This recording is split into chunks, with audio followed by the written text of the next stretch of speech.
What is up, my people? JaxB.TheRipper here. So we're back with another Metal Around the World. You guys chose Norway. And I have two guests here. We have Salty Rick Khan. I just noticed your name right now. It's Satir Rick Khan. Okay. Satir. I thought it said Salty. My bad. So we have Salty Rick. You may know him. I'm a little salty sometimes. All right, you're not wrong. You may know him as the Dreadful Minutes on YouTube. So we have him here. Welcome. Thank you. Clap, Lonnie. Thank you for inviting me. I've never been around the world, and Norway's one that I am familiar with a few bands. Maybe not all bands, as we might find out. But this is cool. I like the series. All right. And we all know Classy Lonnie. He is the Metal Archives, and he buys everything in bulk. Yeah, I mean, I do buy in bulk. I'm guilty, but I mean, Norway. That's one that very influential country. So this should be a fun episode. So, Welcome, Rick. Clap. For you guys who've been watching the series for a while, I think you guys already know how it goes. I picked Norway because I'm upset that. Well, you guys voted, but I'm also upset that, they lost the World Cup. So that was the one good thing I had going of this streak of bad luck I've been having. And they lost, and my heart broke, and I didn't want to talk to anybody that day. So it was really bad. Of Norway, we're doing this. And not only that, I just wanted to make it clear. I know Norway's a very popular country when it comes to metal.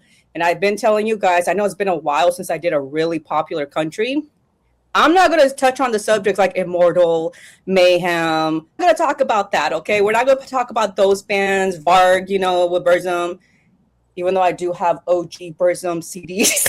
like straight from Denmark. My Danish friend gave them to me. So I was like, oh my God, it's from the 90s and everything. So, wow.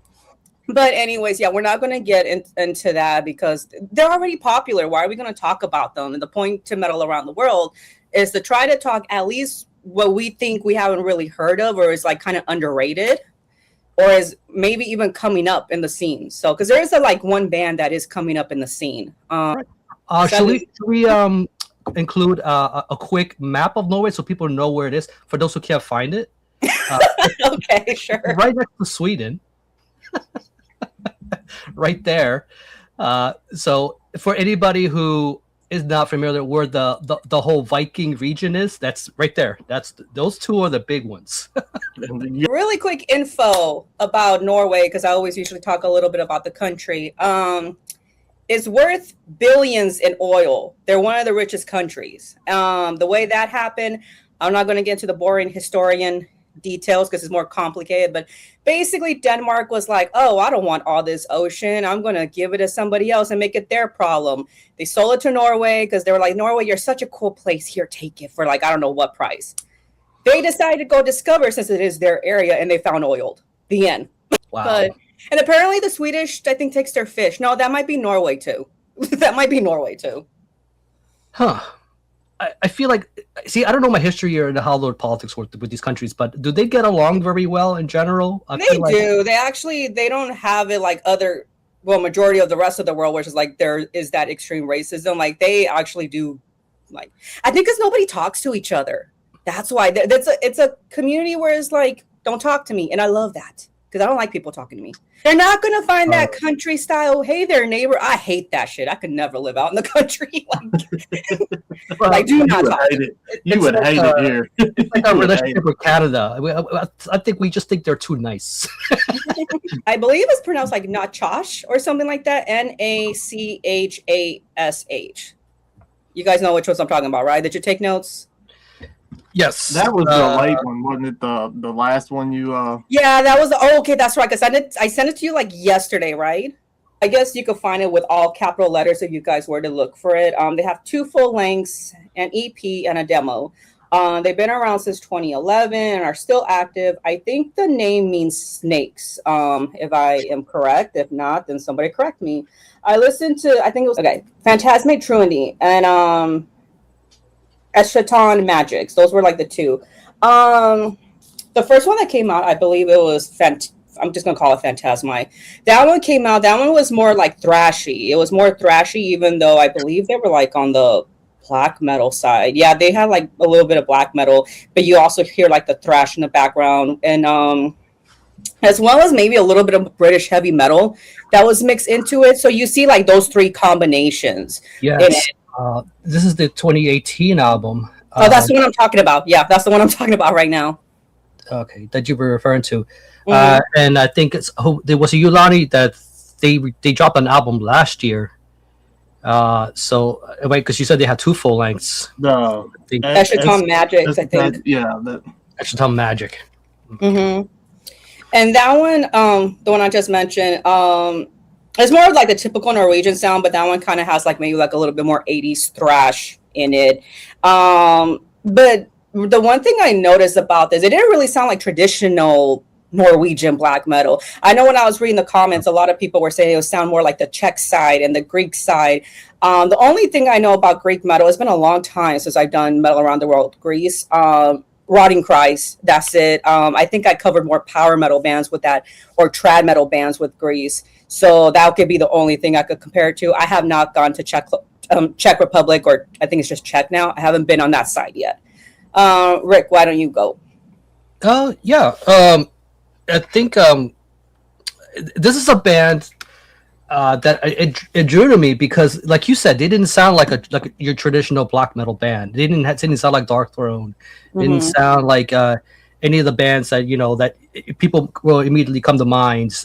There's no Viking in there in this thing. There's just it has more of this weird thrashiness to it. Like you said, it's kind of like when people think of the weird thrashiness, they think of like the Slavic bands, or the Czech bands. It's just kind of like it just has that, but there's still an evilness to it. pretty cool. It's not too out there though. They're not like Malakesh, which kind of gets crazy bizarre with all the weird like just what do you call it? Just the chords and scales that they use. This is still something you can still headbang to. Really good production. And I feel like the album last year kind of went under the radar for a lot of people. But then it spent a lot of years from 2018, which I think this is when this dropped, and it basically they took a long break, like a nice. They did. They took a 7-year break, break. actually. I noticed a change in the sound. The last album, there's a lot more atmosphere to this one. This is a little more direct, straightforward, a little more. So I would say if people are going to get into this band and they want to dive in a little gently with this, and there's only 2 releases, which is easy. But I'd say start with this, and if you like it and you want something a little more expansive, then check out the one from last year at the same time. So, is that 2 minutes? Were you able to listen a little bit, or did you want to skip? yeah. I'd listened to the new album, the one from last year. Mm-hmm. And Right. Go ahead, if Rick, if you're still going, it's fine. Oh no, I lagged up there for a second. I'll pull up the cover here real quick for people can see it. It's pretty awesome. Yeah, This thing, I mean, that's initially what drew me into it, because I kind of went in reverse of what you said. I heard the one last year and then went back and had listened to the one before it, and that's a pretty I guess that's a pretty straightforward album cover art there. It kind of matches the music. As you were saying, like the Czech and the Greek, even the Greek, I felt more of the Greek influence style on that latter album, and with the atmospherics. It reminded me of another band out of Greece. I think they're called like Asheronis, something along those lines. I can't think of the name right off. Kind of an occult black metal, very, very dark stuff. This was a little less occult sounding than what I would have thought with the name of the album, with the Eschaton Magics. I was expecting something completely dark and demonic. It did have those elements in it, but the atmospherics, I thought they were on point. And then I was a little taken aback, moving in reverse with how much more thrashy the first album was. So, but Yeah. both good listens, definitely. So the next band we're going to cover is Corporate Death Burger. So this one was very straightforward, to tell you the truth. It was they had one full-length album. It's called We're Just in Hell for Fun. So apparently they changed their name though. They changed it to Bud. I didn't look up Bud. I just look up I know they had one album with that with that name. And after that, they didn't really, either they're still active or they're just on a break. I don't know. But there wasn't much music to find. But it was just very straightforward thrash metal, like kind of underground. But I heard more of the punk sound that you would hear in thrash. And I also heard hardcore. That's what I heard more. This is one of the ones I didn't really get around to really checking out, but what I will do, I'll pull up the archives and kind of give you a bit of I think what you're referring to is it sounds like it might have a bit of a crossover leanings to them. Like you said, it looks like they changed their name. Like when I think of Buds, I think of like something stoner. I guess they're not. They're it says here the themes are politics, which is very consistent with a lot of the crossover. Mm-hmm. Yeah, a lot of the thrash and crossover bands, especially given the time period. It says here they have their only full length, 1992. We're just in Hell for Fun. Love the name, by the way. From Progress Records. It's just a 30-minute quick in and out. Again, these crossover albums are usually pretty quick too. It's just very in your face, very direct. No power ballads. They usually just, they have a lot of consistency. For 1992, this is like a nice sweet spot, for a lot of these bands. I know by this time, bands like Suicidal Tendencies were already more metallic. By this time, a lot of the real punkiness from their first albums were kind of going away. But when I think of like bands like this and crossover, Norway that would be like maybe number 50 on my list right of countries to like think of because it's very unusual, but it's so cool that these guys were around doing this. What is that, Woody Woodpecker? I'm looking at this cover and it's like these birds. It's very interesting. I just like the whole attitude of it. This whole thing just makes me really curious. It's a shame, we ran out of time. I couldn't really give it the time to really get in there. I don't know how you found this band, but it's Metal Archives. It's like the most obscure shit. Like, this is great. Well, also you guys gotta remember, when you look at Metal Archives and you look at Norway, it's primarily all black metal. I was trying not to stick in that lane so much. Gotcha. It's really good to showcase the variety. I guess it's one of your purposes with the Around the World series. With this, I love this picture. A guy's just like, he's got this expression on his face. I don't know if you can tell from here. It's just the other guy in the middle looks like he's stoned. The Bud name would have been more fitting.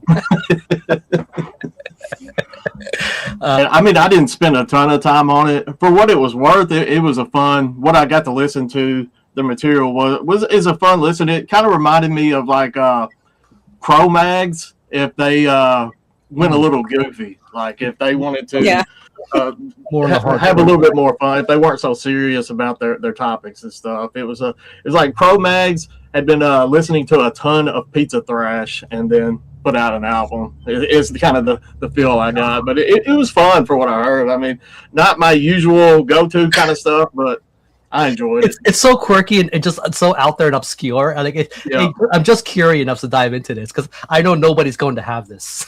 and then the fact that it's from Norway on top of all that just makes it more goofy. I mean, it's just not something that like you don't expect it, like you were saying before. So definitely fun. Was that like the only one? I don't know. I kind of felt like it was like a watered down version of Iron Reagan's. I could see that. I could see that. Could. The next one is Celestial Scourge. So it's a brutal technical death metal band. You guys are going to have to help me out because I really don't understand what it means by technical. Like I've always heard technical thrash or technical death, and I've never understood the difference. Sorry.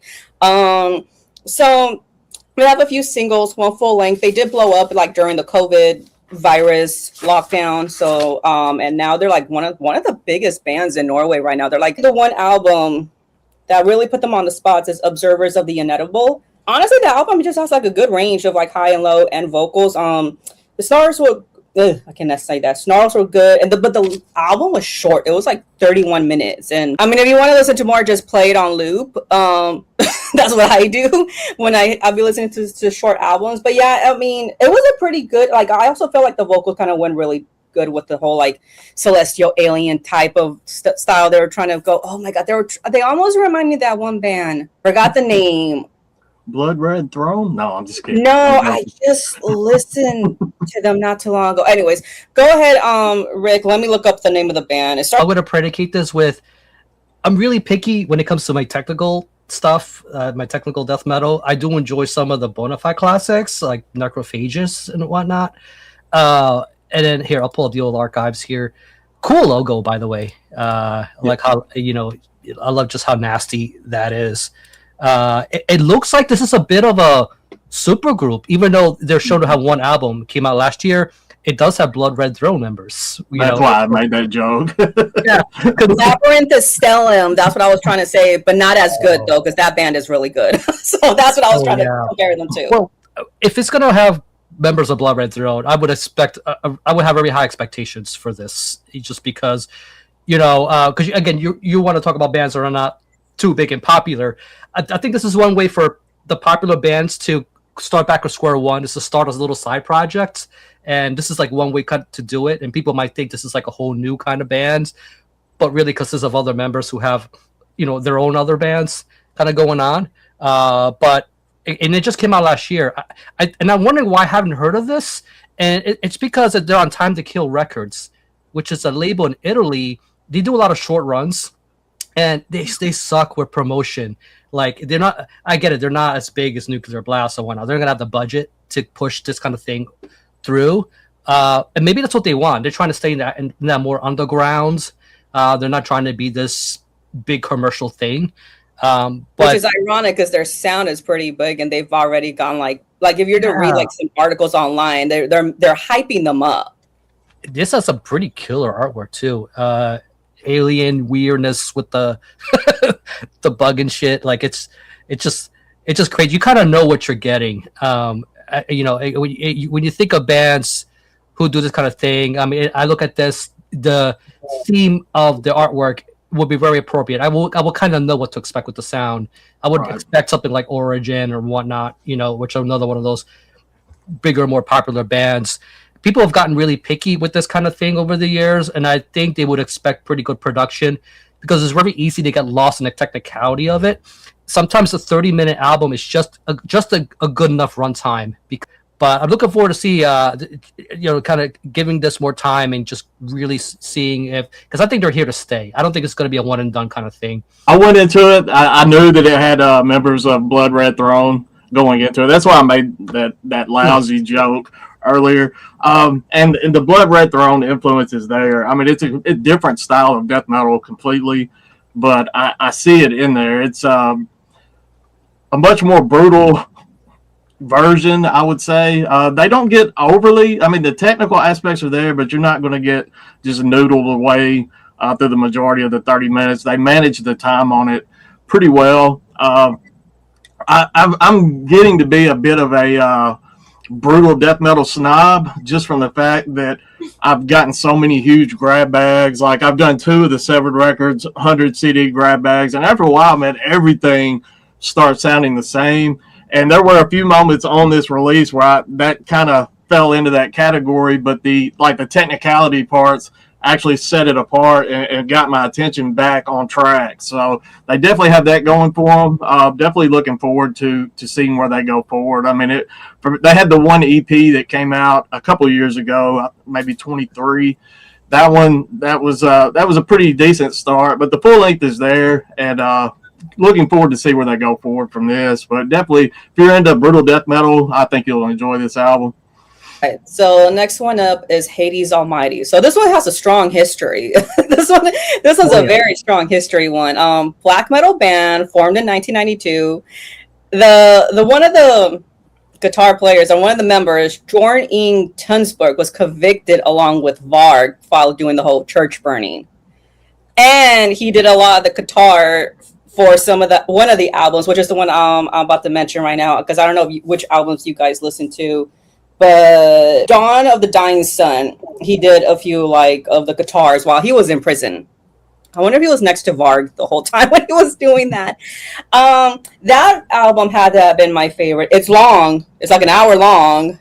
The guy had a lot of time in prison, so he had a lot of time. But it's just kind of what you would think with the whole Viking era. It's very Bathory inspired, but except more darker. because I think we all know Bathory kind of opened so many doors for like so many subgenres. So, and I think at the end, I think it was Pagan's Prayer. I'm not sure. They have like basically their version of a Bathory song in there. But I also listened to, I think it was like Millennium Nocturne. Yeah, that one I wasn't too crazy about. Right away when it started, it just sounded like some kind of cheesy vampire gothic-y intro, and that just kind of took me out already. And then I tried listening to it, and it just kind of all sound the same. Like there wasn't really anything different. Yeah, they are shown to be still active, even though they haven't really done anything in a while. The name change probably didn't help either. That's right. Because it started off as Hades, and then the band from America, Hades, was mad about that, so they did Hades Almighty. Yeah, you're talking about this band right here, right? Which is, it's more. They started out more heavy metal. Now they're more like a thrash band, and I think Don Lorenzo's in it. And he's also in another project called Ancient Wisdom. There's room for bands to have the same name, as long as they're different genres. I think it's fine. There's a black metal haunt, and there's a haunt from Fresno. Like there's room for both. But unless you're LA Guns, I think they were both glam rock. Wasn't there like 2 LA Guns or something? There's two bands that thought of coming up with that name. I could have sworn, because this is when That Metal Show used to be in with Eddie Trunk and those other guys from Jersey. They were talking about LA Guns, how there was 2, and there was like a whole big fight about it. And I'm like, I can't really listen to them. So sometimes that happens. There's a disagreement. They branch off. They're like, I've got this name and I got the rights to this. I think when people think of this band, they think of like, Donald Dine's Son. And they also think, in this one right here, if you could start in your black metal 101, bona fide classics, this guy right here, this is where it's at. Like, I think by the time they got to the Nocturne, like you were saying, they were trying to explore a little more atmosphere, a little more. A lot of bands have moved in that direction, like Enthroned and one of those kind of bands, where like they sound nothing like they did when on their first albums. Who also put out, an album recently, still active.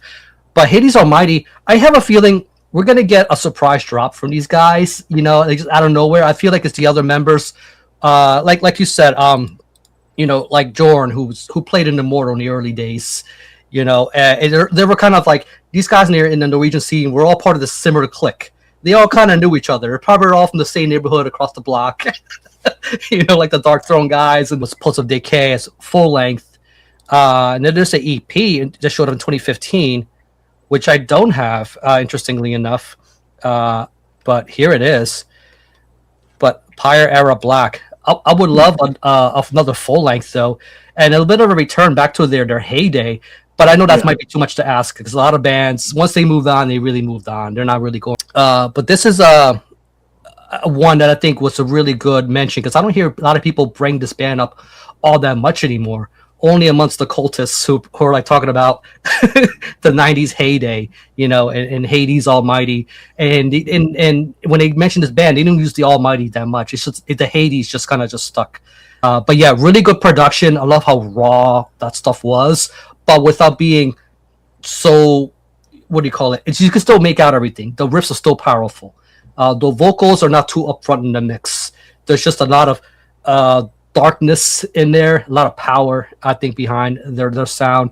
It's a real good testament to the sound of the second wave style of black metal. This is one of the better bands doing this, who were not moving in that sort of that Viking direction. Like, Hades. I have to call them Hades. I'm with Rick on that one. And the first 2 albums, Again Shall Be. I mean, that one, that's a masterpiece. Jax, if you haven't spent much time with that one and you liked The Dawn of the Dying Sun, definitely check out that first album. Hades is like right here. Like Immortal, all those popular bands that you're going to hear, Hades is the one that just never really broke that surface. Like people that really start digging into heavy metal, Hades is there. But for some reason, they just never got that fanfare and stuff that your Immortals and all that got, and they're very deserving of it. I mean, that Again Shall Be is an absolute masterpiece. After they changed the name, it was like they changed the name and went more progressive, and it just kind of fell off. It just didn't connect with me the way the first two albums did. They changed their name to like they had an addition, right? It wasn't like what with Troll going to Covenant, right? Like right, yeah. Just adding the Almighty, and then it was like, well, if we're gonna add that on, why don't we add a little progressiveness to the sound? I mean, I get it. I mean, I'm bands, Spider-Man. I'm the Amazing Spider-Man. Right. I mean, if bands don't want to put the same album out over and over and over, but it's just for some it works. For me, it didn't. But I'm with Rick. I would love for them to just drop an album out of nowhere and have that raw, not over the top Viking black metal sound that the first two albums had. And man, I would be so happy to hear that. But we can always hope. Because I know when I look them up, because sometimes I try to look reviews on like the albums or like just the band in general, nobody talks about them. Right. Yeah. I didn't find anyone talking about this band. Because you had that EP, but before that, I think it's 25 years since the last full length. So yeah. I didn't really get into this band. I'm not going to lie. We're going to talk about the other Hades Rising. So it's a death metal, melodic metal band. They originate in Greece, I believe, but then they moved to Norway. I didn't get into it. I'll go straight to you, Lonnie, because I know you really love them. So I couldn't. I don't know. The guy's voice just like annoyed me. Just go ahead. You take the wheel. Well, this was actually my introduction to Hades Rising. Believe it or not, I saw it. And I went through and I listened to the Chaos album. I believe that was the one I was listening to. Yeah. The 2024, either late 24 or early 25, and it had that melodic. It was like a melodic black and death metal sound to it. I definitely got that kind of cold black metal feel. It was very melodic. That will turn some people off that are into that style of music. As far as that and the production value, it was super crisp and clean production. But it reminded me of some of the stuff that I would hear on Black Lion Records from Oliver.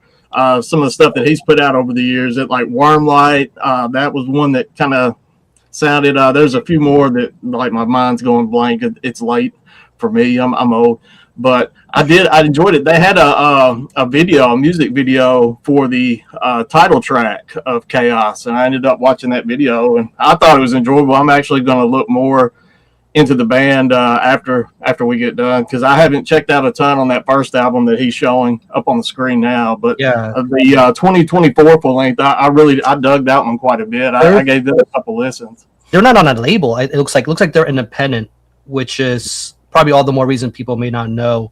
Like you mentioned Black Lion, like this cover art right here, like I would look at that. This is the kind of stuff Black Lion will put out. They're very polished. They do put effort into their artwork on their bands. I'm not saying they're from Black Lion, but this is something that would remind me of something they would do. And this came out late in the year. So the thing about a caveat about December drops with albums is people will overlook you. Everybody's worried about the year-end lists and the year-end stuff. That like October, November is the cutoff. All right, so this band, it was kind of small. There wasn't that much. Nortroll, I believe they're called. Melodic black metal, sort of gothic metal too. They have like one full-length album.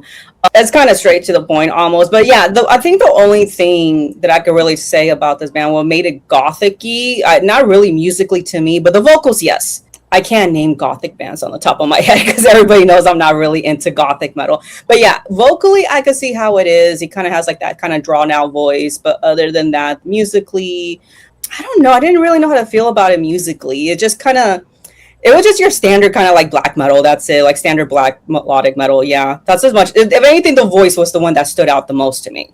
I checked out some of this on YouTube, and it does have a very primal production. You can tell it's probably some little home studio, because it doesn't have a grandiose sound to it. Like it's night and day. If you put on like something like that Hades and something like this, you're gonna hear a gigantic difference. It also I didn't get too much of the gothic overtones. I guess it's a little more it's not as overcast. It's not tribulation. They're not You know, you know, they're not typo negative. You know, there's no huge gothic overtones on this. I also noticed there's a lot of folkiness in the playing. There's a lot of moments. There's a lot of like. I think maybe that's what took me out of it, because I can't see folkiness in gothic stuff. You know, it's probably putting his Norwegian twist on this, because I noticed a lot of instrumental moments too. I feel like maybe because his vocals are not as good, so he didn't want to put too much emphasis on that, and just let the music speak for itself. You know, like it's just because when the vocal moments come in, it's a little back in the mix. I've noticed. I don't know if that was intentional or just the way he was mixing it. I couldn't quite tell. The artwork would draw me in though. It's the one full length, just independent, it's pretty cool.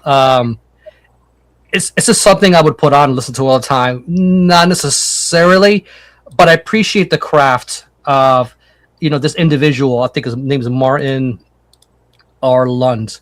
oh yeah, I think it's just like a one solo project.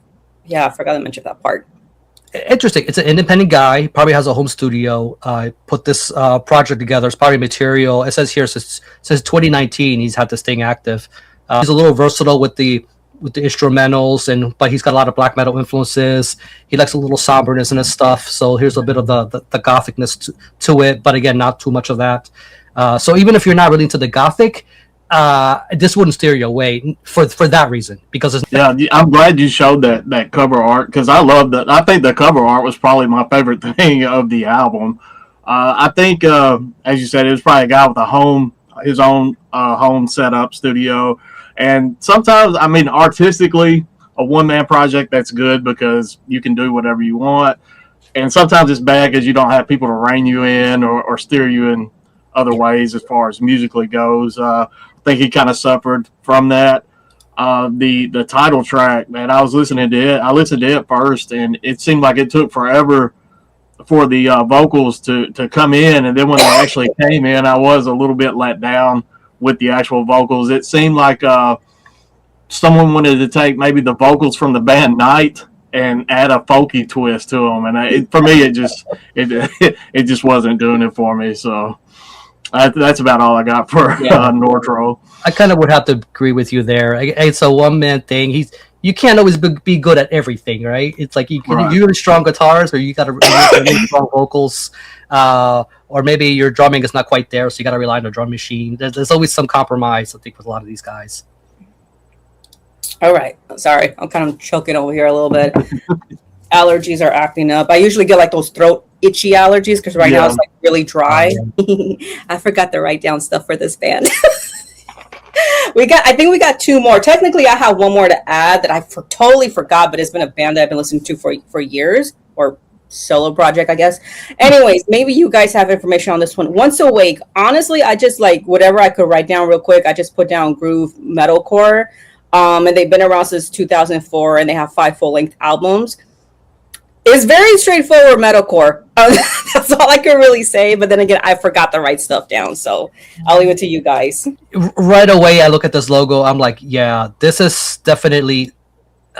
It's going to be deathcore, metalcore, most likely metalcore.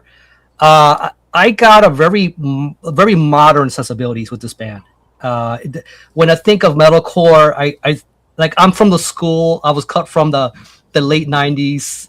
Early 2000s when that stuff was coming up, like Kill Switch, and those bands. And then over time, my tastes have kind of just been a little moving more and more away from that. I've been getting to the more brutal, more extreme stuff, and the other direction. It just more old school death metal leanings. But every now and then I'll get an itch, for something like this. I don't mind the occasional breakdown, but coming from Norway, I would never have guessed. I don't even know if there's a term for Norwegian metalcore, like if there's a specific sound for that. But when I listened to this, I wouldn't have never guessed. I would think if you would have told me they were from the US, I'd be like, oh yeah, of course. Like, they just give me, which tells me they have a lot of those influences. I guess they could have like that Swedish side a little bit, like the In-Flame side a little bit. Yeah, because that's kind of what I first thought when I was listening to them. Yeah, and Flames is what a band I got into in the very early days. And I think that even though In Flames have kind of had leanings and appeal to that crowd in their later albums, I've noticed them more than their early albums. But that's another good one to kind of draw in. Arch Enemy's another one. You kind of hear a little bit of the intricacies in some of the riffing. You can tell they listen to a lot of those kind of bands, so they have a bit of a Swedishness to their stuff, along with American. It's a bit of a mixed bag, but the fact that they have this many albums, 1, 2, 3, 4, was it 5, and one they just dropped last year, which is this one, they may have a hard time getting some of the older crowd, to convince to jump into some of this if you're coming from the school of the older stuff, because of the production may be a big part of it. It just may be too modern for some of the old ears, But that's just me. Reaper Entertainment put this out. Interesting. It's not just you. Yeah, it's not that Reaper. I don't think he put this out. I'm with you on like the modern sound of it, and the fact that if you would have told me this band was out of Midwest United States, I would have never second guessed it. Never would have guessed. They definitely have a little Swedish vibe going on. I listened to more of the newest album, but I mean they've been putting in work. I think you said 6 albums. It was like 5 or 6 albums since like in the past less than 10 years they put out. So I mean that's crazy. They apparently have a decent following there, but is it something that I would probably get into? Most likely not. Super polished production. I mean it's very got that mainstream sound to it. I mean, it's something that is very accessible. It's one of those bands that, for me, that if I was younger, I probably would have got into something like this, starting and then moved on to heavier things later. So, I mean, I'm not going to badmouth it or anything, but it's not something that would be for me personally. There's nothing inherently wrong with it in and of itself. If you love that modern sound, modern production with that's cool. I mean, I just think that there's certain discriminating ears for people who come from a certain segment of genres and era, with things like, like as I was saying, I started out with the Kill Switch and all that stuff when it was coming up in the early days. And Arch Enemy, especially the earlier albums. Yeah. And then you go full on metalcore, like the early As I Lay Dying and All That Remains even have a more distinct sound for me than something like this. So. Next up is Eldamar. So thanks, Lonnie, for reminding me because I almost forgot about them. I was like, so I've been listening to them for the past 3 years. A guy introduced me to it. But anyways, nonetheless. So he introduced, because I heard the song, he posted up Land of the Dead. And then he told me it was a version, obviously, of Eldamar, because I believe it's a remake of Summoning. And Summoning's from New Zealand, I think. When you think of Eldamar, I don't want to say they're closely related to Elderwind, because there definitely is a difference. But I also immediately it took, besides the name being so similar, it took me straight to it. But there's more vocals with Elderwind. First of all, there's more vocals, and at least that's what I feel like from what I've listened to, because I listened to more Elderwind than Eldamar. But also, I think this is more on the ambient side. It's more on it is atmospheric metal as well. And the name came from I think it was a town in Lord of the Rings for the Elven Kingdom. I'm not a snob when it comes. That's what they lose me too. They get a little over nerdy with that stuff, and I'm like, I don't know what crevice and cranny of mountain you're naming your band. Oh, there's a lot of bands, believe it or not, that have that, man. And they're not even the D&D guys. They're not even in the atmospheric black metal side. A lot of them, believe it or not, are just British trad metal or something like that.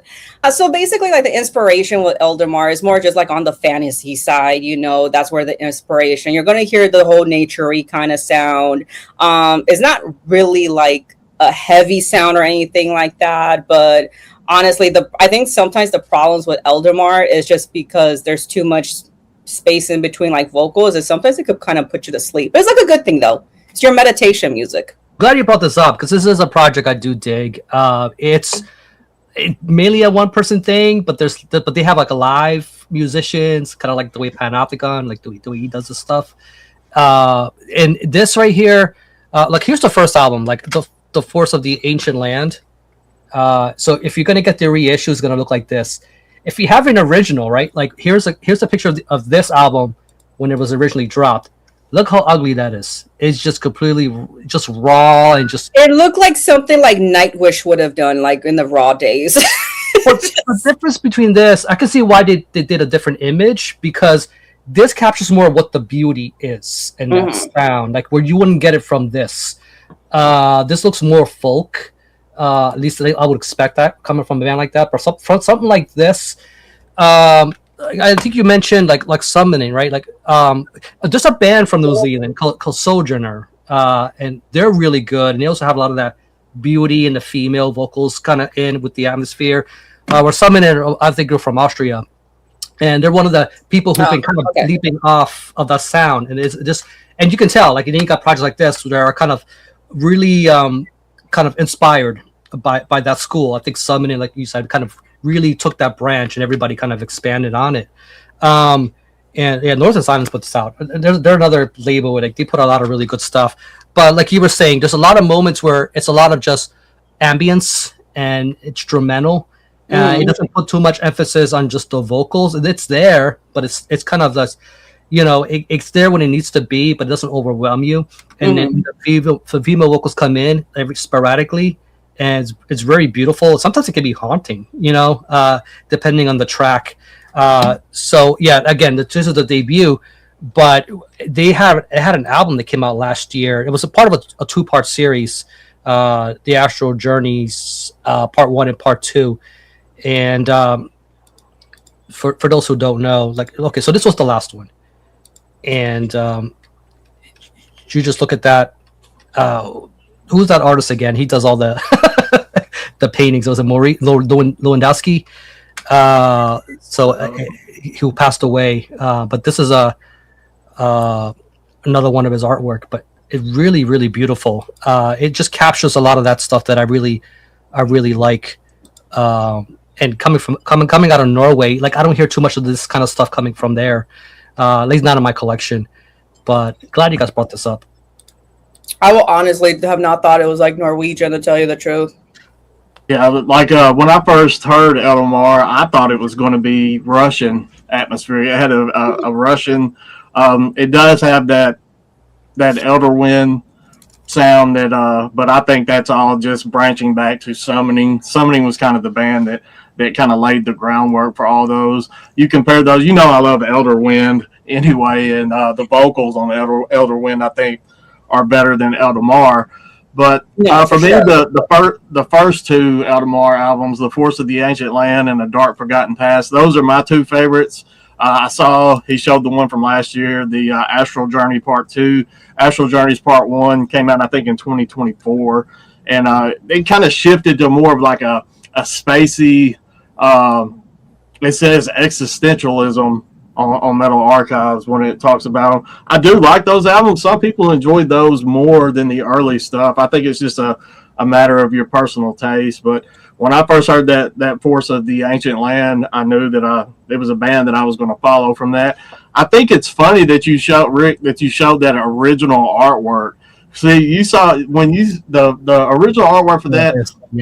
Yeah. When I saw that, I thought of like some shitty blackmetal.com release or something like that Health Headbangers put out and sold like 3 copies. They have some of those stinkers of that just basement black metal. But I'm sure some people that picked it up or first listened from that original artwork were probably disappointed. I think the reissue artwork works a lot better for it. But it's just one of those bands that I enjoy. I mean, I enjoyed the early part more, but the new stuff, I love it as well. Yeah, Northern Silence wouldn't have put something out with that cover. They would have put a little more effort into it. I will say the packaging, the CD packaging, as being like, a CD junkie, the CD packaging on the new release, the newest, was absolutely horrid. I hated it. It was just in that little CD wallet. It was, I hate those Echo wallets or whatever. which I hate the echo was, but if that's the biggest complaint I have about an album, then I guess I can live with it. So Yeah, okay. So I'm just going to talk about one. I don't even know what to put them in. They have like glam metal influence. Well, actually, it's a guitar player. So his name is Tron Halter. He's a Norwegian guitarist. He does a lot of like either like more on the glam rock, heavy metal side, or he does like the traditional hard rock from like the 80s, right? And I got introduced to him years ago. Oh my God, this must have been like almost 10 years ago. Won't be surprised if it was more than that, but it was through one of my friends. And my older friends at that time, they only listened to like stuff like Queensryche and all that. So they cannot get into the stuff that we that we like listening to. So my friend Jeff introduced me to the band. I was like, okay, so I was just listening. It's very interesting. They have different singers. The album's called Dracula. Wow, it's giving me an ad. Sorry, I'm on Spotify. So basically, to describe this album, it's very theater-like, not theatrical, like movie theatrical. There we go. Oh my God, go away, you stupid ad. What's the name again? Maybe I can help you put up an image. Tron Halter, so TROND, Halter like HOLTER, and it's called Dracula Swing of Death. Okay. So yeah, I kind of think, because it's very theater-like, so it kind of think like very, there's going to be differences in some music. You are going to hear some traditional heavy metal, but it's going to be more on the glam side. You're going to hear blues because the guy likes to play a lot of blues, the guitar player, I mean.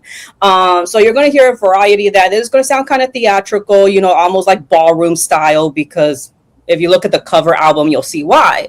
So it's kind of like telling this kind of story, if you could already put it together as like a masquerade kind of thing.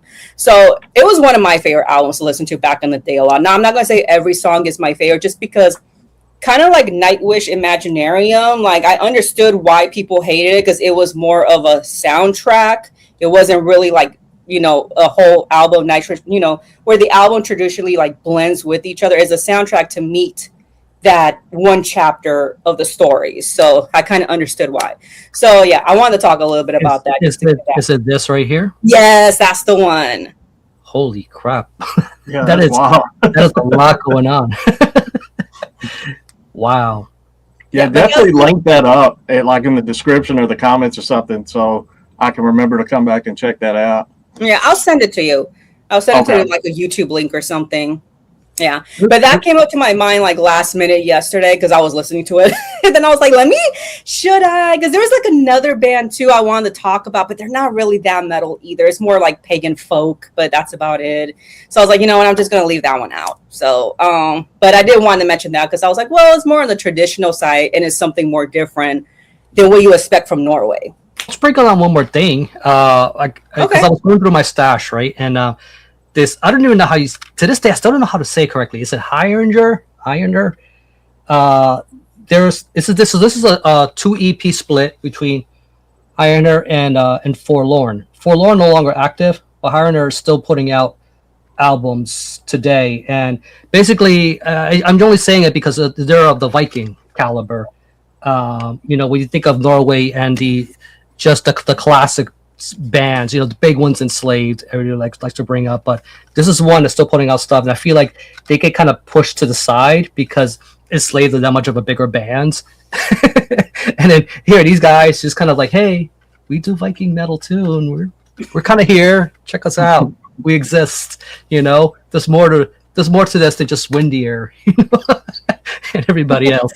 So I thought that at least deserved the mention. So this is a really early one, like from 1994. I forget when they put up this EP or demo, but yeah, these guys go way back. It's not like they're just dropping this stuff now and we need to suddenly find out about them. They got a whole bunch of releases and nobody ever talks about them. Did you have anything else to add, Lonnie? Like any other bands? I mean, I can add a deep cut band. We've got a Chain Collector with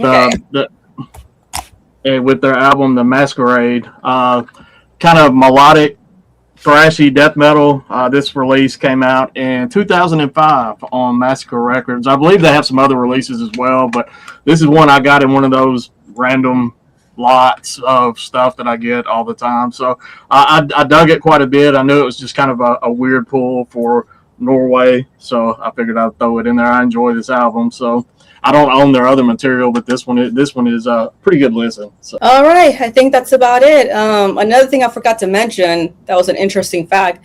Eventually, I found out that Norway's not the country that busted out the more deeper, darker stuff. That's actually Finland. Finland beats them. I think they beat majority of countries, to tell you the truth. I'm not going to say they beat like Russia or something like that, but I'm talking more like the dark, heavier stuff. I'm pretty sure they beat the U.S. at that. So let's go ahead and wrap it up then. All right, but thank you. This was pretty awesome. And right away, that's right. So Lonnie's the one who chose for me because I kind of felt bad, Lonnie, because every time like you wanted a specific country to win, it just always lost. Yeah, so I was just like, I'm going to be nice and let him choose for a change. So the next country, actually, okay, maybe I'll have you pull it up. The next country is going to be South Africa. If you could pull up a flag of South Africa. Ooh. This is interesting because I do know they have a lot of metal bands. I've definitely seen them.